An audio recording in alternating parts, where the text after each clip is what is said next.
Hello students, आज मैं आपको बताऊंगी कि आपके नोट्स की इम्पोर्टेंस क्या है।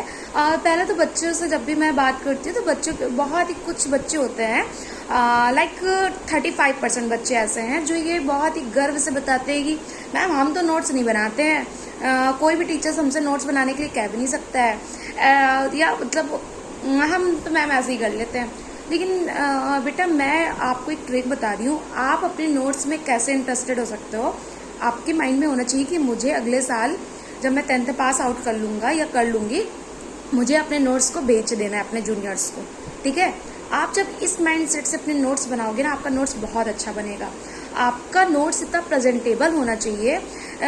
देखो इतना ज़्यादा डेटा होता है, इतना ज़्यादा सिलेबस होता है कि आप हर एक चीज़ आप अपने माइंड में नहीं रख सकते ना कि बिल्कुल सेम टू सेम आपने जो भी पढ़ा आपने उसको पूरा लिख दिया।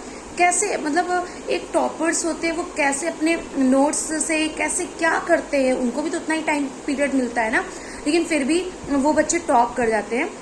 आपको क्या करना है, आप कोई भी टॉपिक पढ़ रहे हो, सबसे पहले अगर आप एसएसटी ही पढ़ रहे हो, आप कुछ भी आंसर राइटिंग करोगे उसमें आपको मैप जरूर ड्रॉ करना है। इसके लिए आपको प्रैक्टिस चाहिए। तो कुछ कुछ ही टॉपिक्स है, इतने ज़्यादा टॉपिक्स भी नहीं है और बहुत थोड़े से में ही हो जाना है। तो आप जो भी टॉपिक पढ़ रहे हो आप उसके बारे में सबसे पहले आपको चैप्टर को रीड करना है। एक दिन आपने रीड किया, फिर उसके बाद टाइम हो रहा है, रीड करने के बाद आप 1 वीक बाद क्या करोगे, आप उसके बाद फिर से उसको रीड करोगे। 2 टाइम्स हो गया, फिर आप उसको 4 से 5 दिन बाद फिर से एक बार रीड करोगे टॉपिक को। आपको धीरे धीरे समझ में आ जाएगा कि आपको नोट्स में लिखना क्या है। फिर आप उसमें एक कुछ की पॉइंट्स देख लोगे कि आपको कहाँ पर वो की पॉइंट्स को मेंशन करना है, और आप मैप सीख लोगे। ऐसे धीरे धीरे करके आप एसएसटी के जितने भी टॉपिक्स हैं, तो आप 10 से 12 आपको मैप की नीड पड़ेगी, तो आप उनको क्लियर कर लोगे।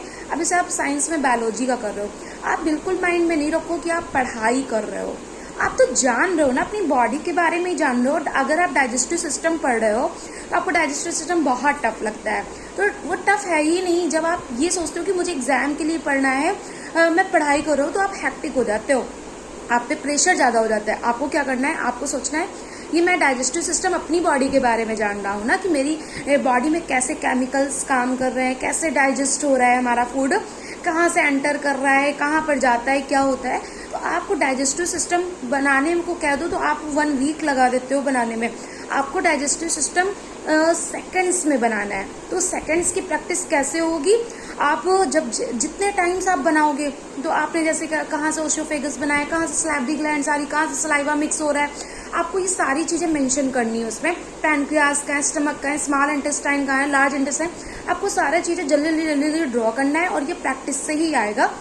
बस आप बातचीत करो। आप 10th के बच्चे हो कि आप लोग शादी बारात की बात किया करते हो, आप पता नहीं क्या क्या बातें करते हो। आपका माइंड होना चाहिए, सिर्फ आपका दिमाग बोर्ड्स में होना चाहिए। तो आप क्वेश्चंस की बात करो ना, ठीक है, डाइजेस्टिव सिस्टम में पैनक्रियास बना के दिखाओ, आप स्टमक बना के दिखाओ, हार्ट कहाँ रिप्रेजेंट है, लंग्स कहाँ है, आप ये सारी चीज़ें बातें करो।